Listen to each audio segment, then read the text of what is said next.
As you've seen throughout this video, Zeekr actually addressed many of the issues I pointed out in my review of the 7X. That said, it still feels more linear than what I experienced with the Xpeng X9 last time.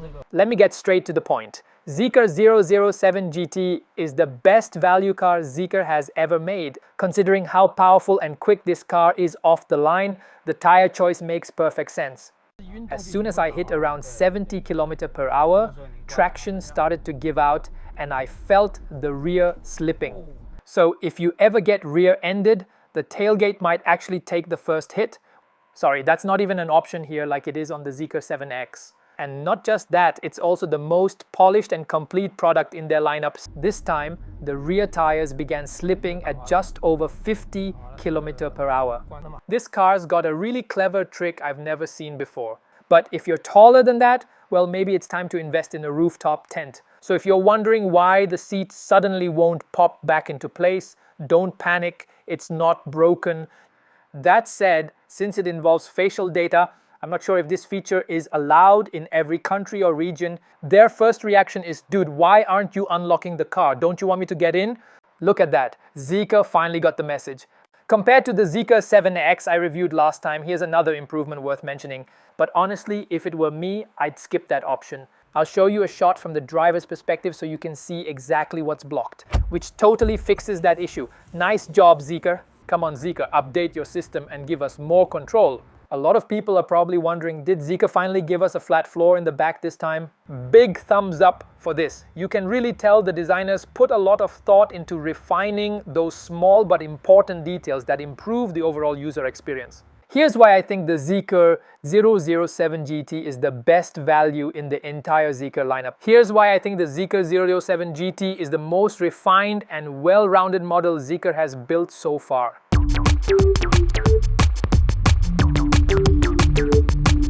Hey everyone, in our last video where we introduced the Zeekr 7X, we had a lot of viewers from Europe, which shows just how popular Zeekr is overseas. When I traveled solo to Europe last September, I was surprised to stumble upon a Zeekr showroom right in the heart of Amsterdam.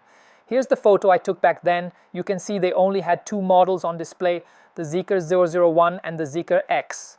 I was honestly quite surprised because I always thought NIO was the most aggressive Chinese EV brand when it comes to expanding into Europe. In fact, NIO was the first pure EV brand from China to enter the European market. But after returning to China, I did some digging and found out that Zeekr has been expanding globally at full speed. They're already present in so many markets, including Southeast Asia, Central Asia, Europe, Oceania, South America, the Middle East, and even parts of Africa. So today I'm back at a Zeekr showroom once again, but this time I'm here to introduce you to their latest model, the Zeekr 7GT. Let me get straight to the point. Zeekr 7GT is the best value car Zeekr has ever made, and not just that, it's also the most polished and complete product in their lineup. Stick around and I'll show you exactly what makes this car stand out. This car comes in 4 different trims, and honestly the lineup is pretty straightforward. It starts with 2 types of drivetrain, rear-wheel drive and all-wheel drive. Then each drivetrain is paired with 2 different battery packs. So that's 2 multiplied by 2, 4 total trim levels.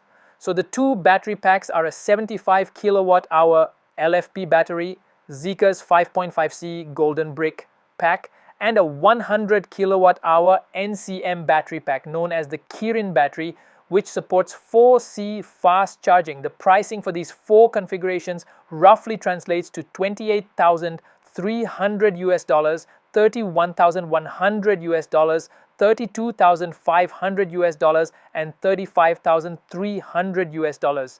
Now here's my recommendation, go for the all-wheel drive standard range version. Why? For just $1,400 US more than the rear-wheel drive standard version, you get an additional front motor which improves traction on slippery or snowy roads. Horsepower increases from 422 to 646. Acceleration from 0 to 100 km/h drops from 5.2 seconds to a jaw-dropping 3.8 seconds. You also get an air suspension system for better comfort and ground clearance, and the headlights are upgraded to a matrix-style LED setup. The trade-off? The range rated under the CLTC drops from 825 kilometers to 585 kilometers. But unless you're absolutely focused on maximum driving range, this trim level gives you the best value for money. And if you're a performance enthusiast, there's always the top-of-the-line version. That one does 0 to 100 kilometers per hour in an outrageous 2.95 seconds. Now let's take a look at the dimensions of this car. It has a length of 4864 millimeters, a width of 1900 millimeters, and depending on the suspension setup, its height is either 1460 millimeters with coil springs or 1445 millimeters with air suspension. The wheelbase comes in at 2925 millimeters. What's really interesting here is that unlike many electric vehicles, this one has a relatively compact body, closer to the size of a traditional internal combustion engine car, but still manages to fit a 100 kilowatt-hour battery pack. That's impressive. But here's the concern. This car is less than 1.5 meters tall, and as we all know, battery packs raise the height of the floor, which often eats into the vertical space inside the cabin. That could mean limited headroom. We'll find out in a moment. Up front, this demo car is equipped with Zeekr's signature pixel light strip, which has become a design hallmark across the brand. In my previous video, one of our viewers, Vidimlich, mentioned that this pixel light strip isn't available in the EU due to local regulations. And that's true. But interestingly, even here in China, it's actually pretty rare to see someone opt for it. Why? Well, it costs an extra $1,100 US. Most people would probably agree. It looks cool, but it's not exactly essential. Right below the pixel light strip, you'll find two sleek full-width LED daytime running lights stretching across the front. And down at the bottom, there's an active grille shutter that opens and closes based on driving conditions to optimize aerodynamics and cooling. In the center, you've got a millimeter wave radar. Yep, that's the one handling adaptive cruise and collision detection. Now look just above the license plate. Tucked between the daytime running lights is a 360-degree surround view camera. It's cleverly hidden, giving the front end a much cleaner, more integrated look overall. The headlights are tucked right below the daytime running lights, and they're incredibly slim. They blend seamlessly with the DRLs and the pixel light strip, so much so that if the headlights aren't turned on, you might easily mistake the light strip for the actual headlights. The hood is still a clamshell design, but unlike the bulky raised sections you see on the 7X, the 007 GT adds a bit of flair. You now get two sharp character lines running along both sides, which really help break up the flatness and give the front end more definition. In China, a lot of people thought the clamshell hoods on both the standard 007 sedan and the 7X looked a bit plain and uninspired. So this is Zeekr's response, and honestly it works. Oh, and by the way, both sides of the front bumper have these functional air vents. They're designed to reduce aerodynamic drag and help improve the vehicle's overall range. Underneath the side mirrors, you'll spot two cameras, one for the 360-degree surround view and the other for autonomous driving. The mirrors also feature a frameless design which helps reduce drag and improves aerodynamics. On the front fender, there's a black trim piece housing a rear-facing camera for the car's autonomous driving system. The design here is pretty clever. It visually extends the black trim from the front, creating a clean and cohesive look. Honestly, I wouldn't be surprised if this design was also made with future upgrades in mind, maybe to leave space for a side-mounted solid-state LiDAR. As for the tires, the Zeekr 007 GT comes with 255/40 R20 Michelin Pilot Sport EVs, Michelin's premium tire line made specifically for electric vehicles. It's a clear upgrade over the budget Continental tires on the Zeekr 7X. These Michelins offer better grip for the car's strong acceleration, sharper handling, and help cut down on road noise. Considering how powerful and quick this car is off the line, the tire choice makes perfect sense. As an electric vehicle, having a front trunk is pretty much expected. The Frunk isn't huge, about 40 centimeters long, 50 centimeters wide, and around 20 centimeters deep.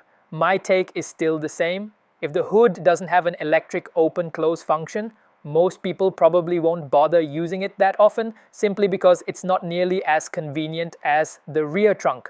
I'd recommend storing things you don't need regularly in there just to keep the rear cargo space nice and tidy.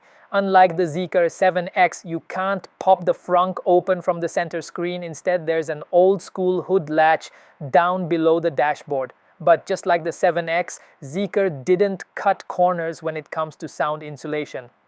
Under the hood, you'll still find a full piece of sound dampening material.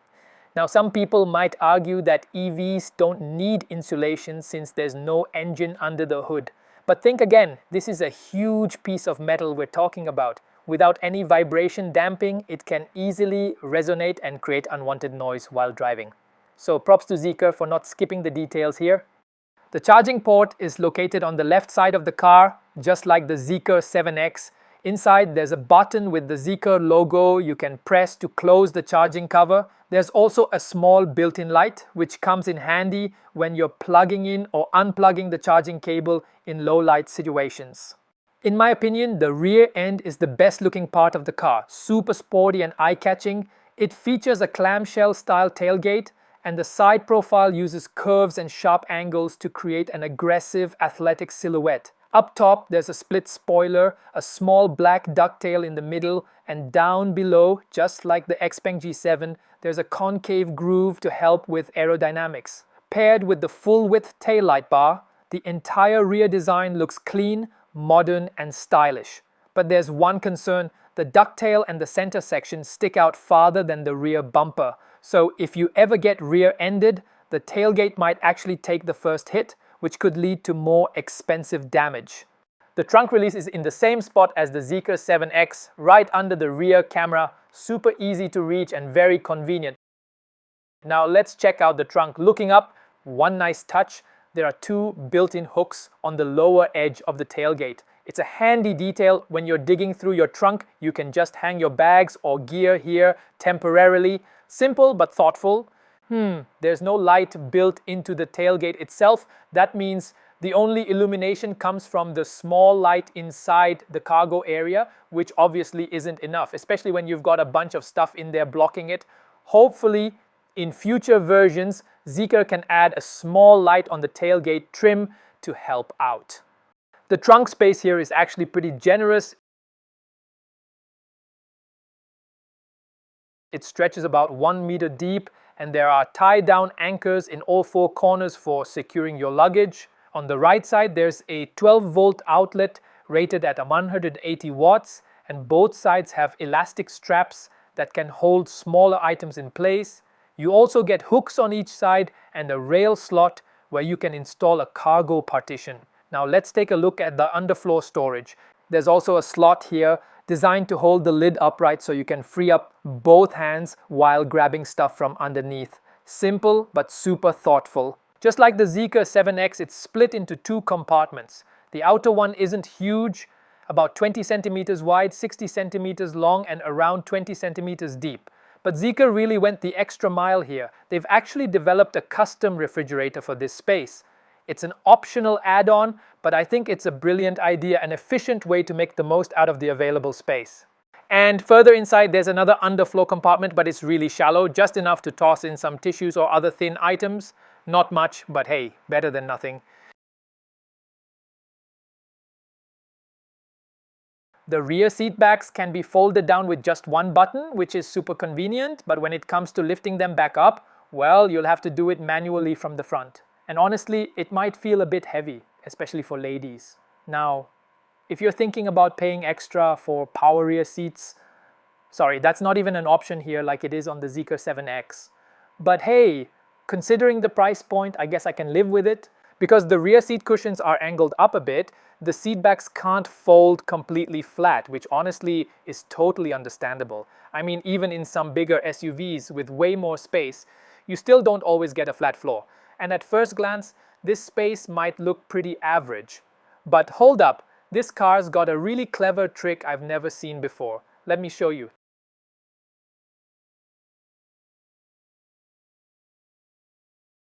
Ta-da! See this? The rear headrest can actually be pulled out, flipped around, and reinstalled backwards, and just like that, boom, you've got a pillow.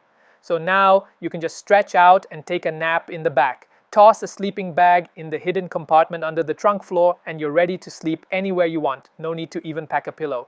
The only downside is that once you fold down the second row, the overall length still isn't super long. For reference, I'm 1.71 meters tall, so if you're under 1.8 meters tall, no problem. You can totally lie down and sleep in here. But if you're taller than that, well, maybe it's time to invest in a rooftop tent.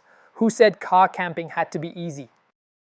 Oh, and one more thing, if you flip the rear headrest around like that to use it as a pillow, just keep in mind that the seat back won't go back up unless you return the headrest to its normal position. So if you're wondering why the seat suddenly won't pop back into place, don't panic, it's not broken. Just turn the headrest back to the normal position and you're good to go.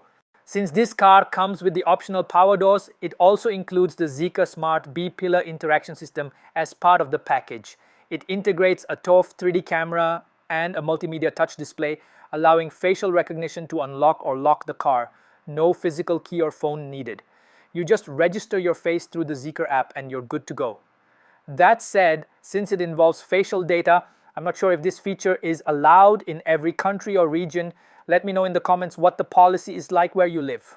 Now let me show you why this power door kind of drives me crazy. Look, I'm already standing in a spot where it should open, but nope, it just freezes there. It won't fully open until I back away. And the worst part, if your friend doesn't know it's a power door since the handle doesn't pop out, their first reaction is, dude, why aren't you unlocking the car? Don't you want me to get in? So now the driver has to open the passenger door from the screen. But wait, if the passenger's standing too close, it still won't work. Then you have to tell them, hey, can you step back a little? Seriously? Now I'm asking my friend to move like I'm kicking them away? Awesome, one less friend.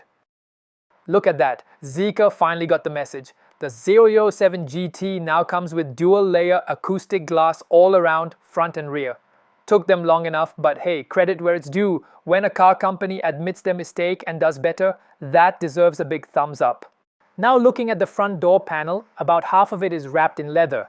You might be thinking, wait, doesn't the whole thing look like leather? Well, not exactly. This section on the armrest that looks like suede, it's actually a synthetic material called tech cloth, which mimics Alcantara. So technically it's not leather, but to be fair, it feels pretty nice to the touch, just not sure how durable it'll be over time.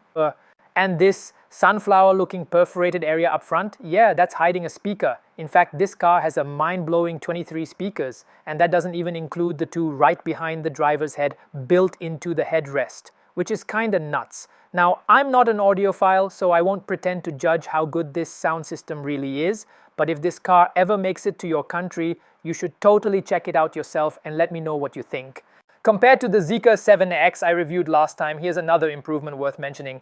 The mechanical door lock switch. This time Zeekr finally didn't hide it away in some weird spot. It's actually in a place you can see. Well, sort of. Let's just say it's barely visible. At least now you don't have to blindly fumble around like you're defusing a bomb just to find the emergency release. When it comes to safety, nothing is too small. I really hope all car manufacturers take notes. Just put the emergency unlock where people can actually see it, okay? The front seats come with extendable thigh support and can be adjusted in pretty much every way. Forward, backward, up, down, backrest angle, even lumbar support. Plus they've got all the goodies, ventilation, heating and massage. The rear seats, not quite as fancy, just heating and a slight backrest adjustment. This demo car has the optional Nappa leather seats, which cost about $1,100. But honestly, if it were me, I'd skip that option. The standard synthetic leather is actually more durable. Unlike real leather, it doesn't wrinkle or deform as easily. Case in point, the seats on my 3-year-old Lee Auto L9 are already starting to show creases. Just saying. This car comes with red seat belts, which really add to the sporty vibe. Plus, you can set different ambient lighting colors for the front and rear rows, which is a nice touch. The seats in the Zeekr 7GT are super soft and comfortable, definitely softer than the ones in the 7X. The leather feels just as premium as the Nappa leather in the 7X, smooth and refined, but without that greasy or overly slippery feel.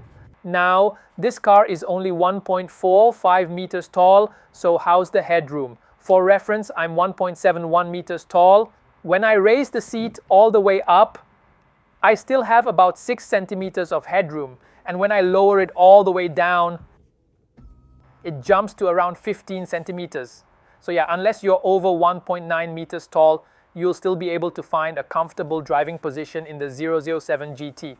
One of the perks of having power doors is that you can close them super smoothly. Just step on the brake pedal and boom, the door shuts itself. No need to awkwardly lean out and grab the handle anymore. Inside, the cockpit sticks to Zeekr's usual family design. Right in front of the driver is a pebble-shaped driver display. On the right stalk, you've got the gear selector. On the left, it's your turn signal and wiper controls. Nestled in between them is an eye tracker. The steering wheel, yep, still pretty chunky. The central touchscreen is a 15.4-inch regular LCD display with 2.5K resolution. Since it's a bit smaller than the one on the Zeekr 7X, the steering wheel doesn't block as much of it. Only the bottom left corner gets a little hidden. I'll show you a shot from the driver's perspective so you can see exactly what's blocked. Compared to the 7X, way better, right? This car also comes with an AR head-up display, and the info it displays is pretty much the same as what you get in the Zeekr 7X. The only difference is the projection size. It's a bit smaller here at 35.5 inches compared to 36.21 inches in the 7X. The window switch logic is still reversed. Just like before, a light press fully raises or lowers the window, and only a firm press gives you the press and hold to stop control. Honestly, it's kind of counterintuitive. The AC vents are electronically controlled, but there's no auto swing function. Honestly, in this case, a good old manual vent would have been more convenient. And those top vents, still only adjustable left and right, not up and down. Below the screen, there are 4 toggle-style buttons. On the 7X, the one on the far left was for switching drive modes, but on the 007GT, it's now the central lock. Next to it is the tailgate button. The middle one is a scroll wheel for volume control, and the one to the right of that is a customizable button. On this car, it's been set to open the glove box. The far right button used to control the glove box on the 7X, but on the 007GT, it's now for front windshield heating. When I opened the glove box, I noticed another little improvement on the 07GT. On the 7X, the glove box lid was more like a flat panel with no sidewalls. So if you had a bunch of small items inside, they could easily spill out when you opened it. But now on the 007GT, there are 2 tall side panels added on each side, which totally fixes that issue. Nice job, Zeekr. Just like on the Zeekr 7X, you can set a passcode to unlock the glove box. Pretty handy if you want to keep something private or just don't want your kids digging through your stuff. Now let's get back to those 5 buttons. Personally, I wish all 5 buttons were fully customizable to give owners more flexibility. For example, I'd love to repurpose the scroll wheel to adjust the air suspension height. That would make way more sense. Since there's already a scroll wheel on the steering wheel for volume control, having another one here just feels redundant. Come on, Zeekr, update your system and give us more control. Right below those 5 buttons, you'll find 2 50-watt wireless charging pads with cooling fans. But just like the setup in the 7X, there's still no AC vent nearby to blow cool air directly onto your phone. And in real-world use, that tiny little vent underneath just isn't enough to keep your phone from heating up. Right below the wireless charging pad, there's a small storage space. But if you've got bottles in the cup holders, it gets pretty tricky to reach anything down there. Luckily, the designers thought about this too. They added a side opening so you can reach in from the side. Sure, it's still not super convenient, but hey, at least they really tried their best, didn't they? You'll find ambient lighting all over the cabin, inside the storage compartments, under the door panels, around the cup holders. It's everywhere. And this spot here, it also doubles as an armrest. If the driver's pushing the car a bit harder, you can grab onto this for some extra support. That's actually why the cup holders are arranged front to back instead of side by side. It leaves room for your hand to grip the side of the armrest. You can tell the designers really put some thought into making the most of this narrow center console. But there's a pretty big issue with the ambient lighting at night. The strip along the top of the door reflects off the side windows, which can mess with your view of the side mirrors. If it really starts to bug you, I'd suggest just sticking some tape over it, or honestly just turn the ambient lights off altogether. The center armrest storage isn't super wide, but it goes pretty deep.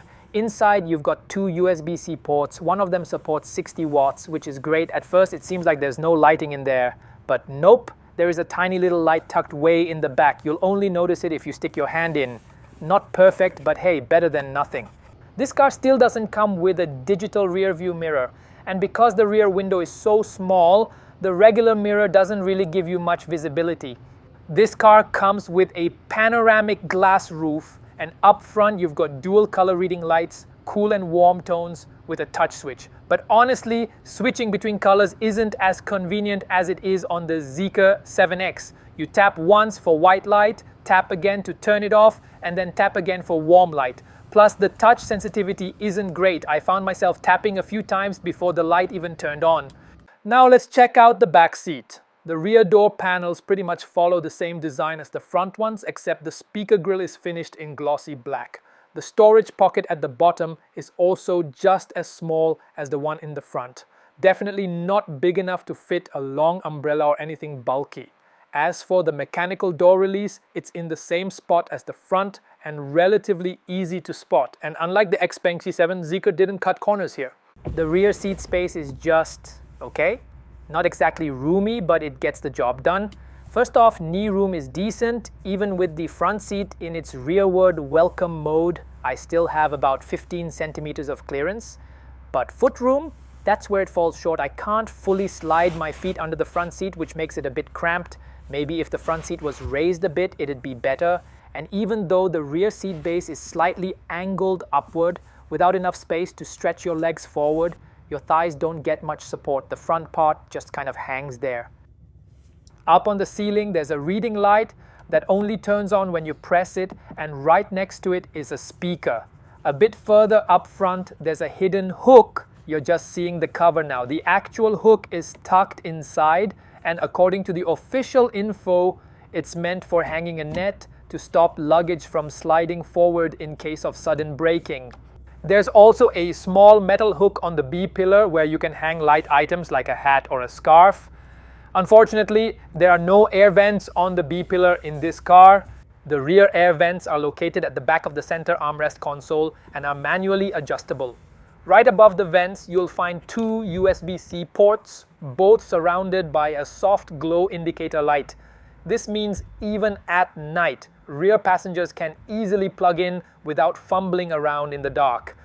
Big thumbs up for this. You can really tell the designers put a lot of thought into refining those small but important details that improve the overall user experience.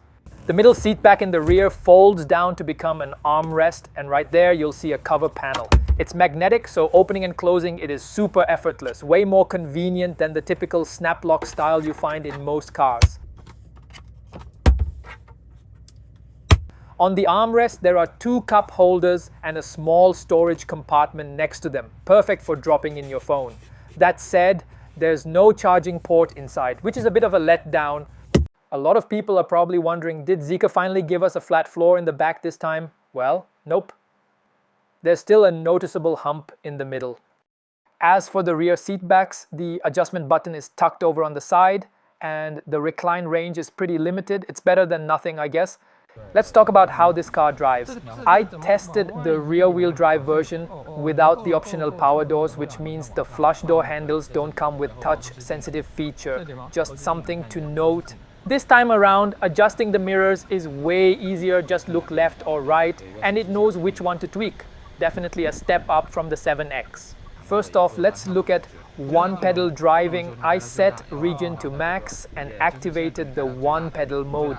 It doesn't apply super aggressive deceleration, feels like roughly 1/3 of typical brake pedal pressure. The deceleration doesn't increase with speed either. At higher speeds, lifting off the throttle results in mild deceleration, but it ramps up smoothly as your speed drops. That said, it still feels more linear than what I experienced with the Xpeng X9 last time. The best part? It can bring the car to a complete stop without any front-end nosedive.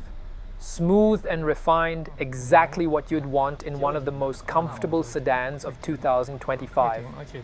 Next, let's talk about power. Even though it's a single motor rear-wheel drive setup, the 442 horsepower is more than enough. According to Zeekr's staff, the chassis was co-tuned by the Lotus team, and honestly it shows. The tuning feels more on the sporty side. Unlike the 7X, you don't have to disable ESC to get instant throttle response. Just switch to sport mode and the power comes on fast and clean. It's responsive without being jerky. Now for chassis limits. I tested this on public roads, so bear in mind the conclusions might not be track accurate. With ESC in sport mode, I floored it through a damp corner. As soon as I hit around 70 km/h, traction started to give out and I felt the rear slipping.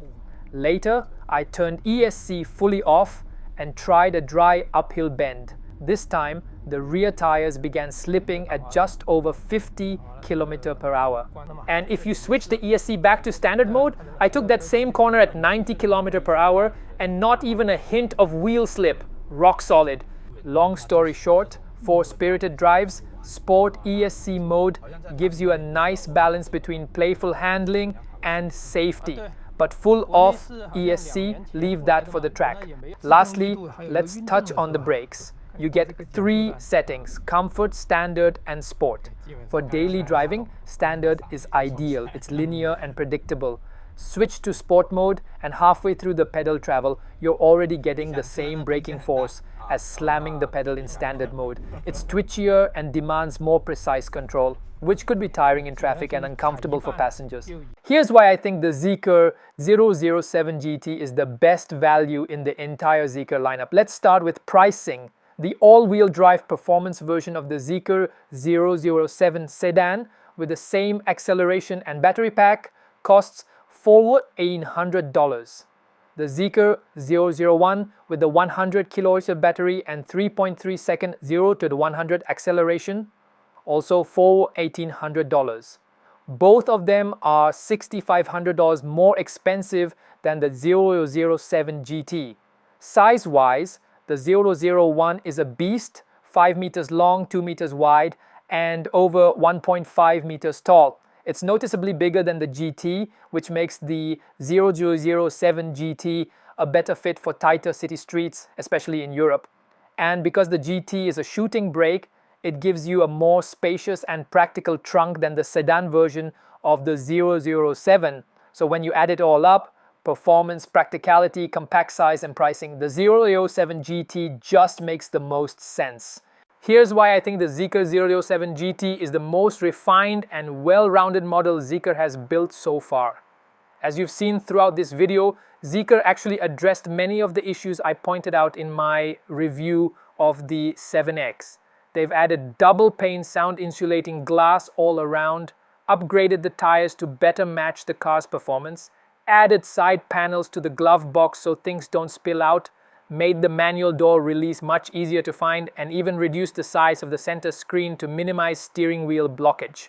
There are also a lot of thoughtful little touches, like the rear headrest that flips around to become a pillow, the handy grab handle on the center armrest bin, and USB-C ports in the rear that light up so you're not fumbling around in the dark. Sure, there are still things to improve, like the awkward placement of the center air vents, but overall, compared to other models in Zeekr's lineup, the 007 GT feels like the most complete package yet.